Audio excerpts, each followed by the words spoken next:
Well, my name is Jacques Maddaluno.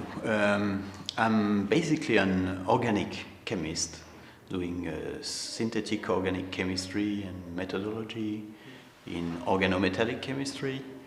I'm interested in asymmetric synthesis, what we call asymmetric synthesis, and trying to develop new methods and new tools to improve the synthetic methods to achieve synthesis of complex natural molecules, for instance.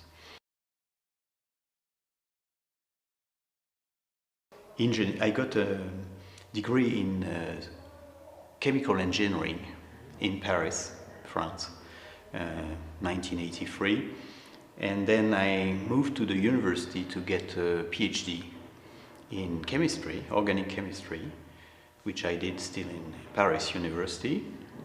And after that I moved for 6 months still in Paris in theoretical organic chemistry, that is computer-based chemistry, for 6 months, and then I left France for 2 years and moved to California in Stanford, which is close to south of San Francisco, about maybe 20 miles south of San Francisco, in a little city called Palo Alto, maybe may have heard about.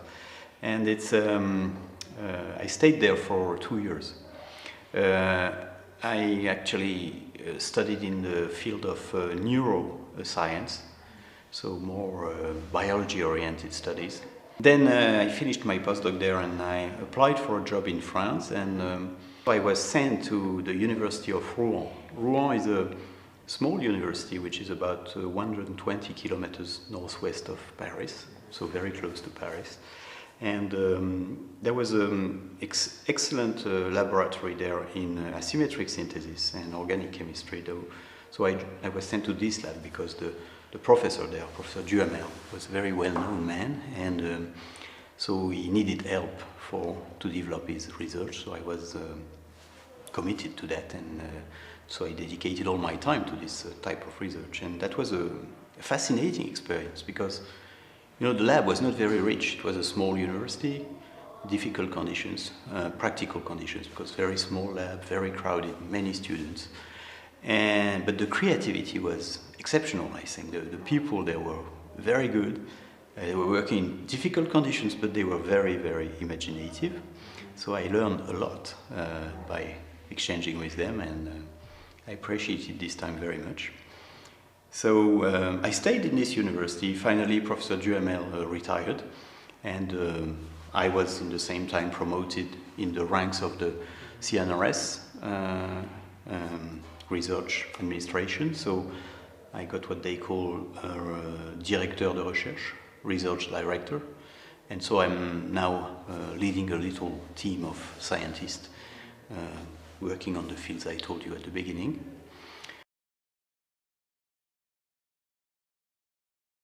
I think the best thing in being a scientist is the absolute freedom you can feel. You could go in any direction you would think interesting. And any finding you would do, and you know that chance has a major role to play in science, because you always aim for a direction, but nature does not always obey to your desires, right? And so you're aiming in a direction, and nature sends you back the ball. It's like a tennis game, right? You're just playing a ball, and nature is sending back a ball in another direction. So you have to change your own attitude and go in a different direction. And this is, I think, the real fun of the science. I think that's what I enjoyed very much. I think the best and the more interesting things I have found were just by chance. I have to be honest. It's not genius, it's just chance. But chance, as Pastor said, to a prepared mind, right? You have to be prepared to accept what nature wants and what the answer to your expectation is, and take advantage of it, of course. That's probably our job, I guess. So, yes, I would say that. I think that the absolute freedom is probably the best thing we can.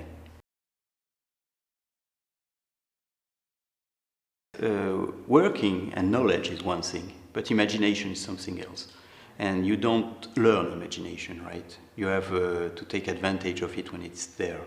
And to grow this capacity in your mind, you probably have to keep some free time to do something else than working, which is also very important. I enjoy music. I listen to music. Yeah, I play piano a little bit also, very badly, but very, very badly, unfortunately, because I don't dedicate time enough to practice. One thing I like a lot is history, and history of civilization in particular. I'm really interested in the Roman civilization, the late period of the Roman civilization, 4th, 5th century, because it's, I think it is a period that has to teach a lot to us. Advices. I think the Japanese students have one unique chance that I have never seen anywhere else, at this point at least, is that they can work both on an academic field and industrial field almost at their will, because there are many jobs in both directions, which is quite unique, because not too many countries still have a strong chemical industry such as Japan. So for them it's a unique opportunity, and they think they should take advantage of that, but they do that already.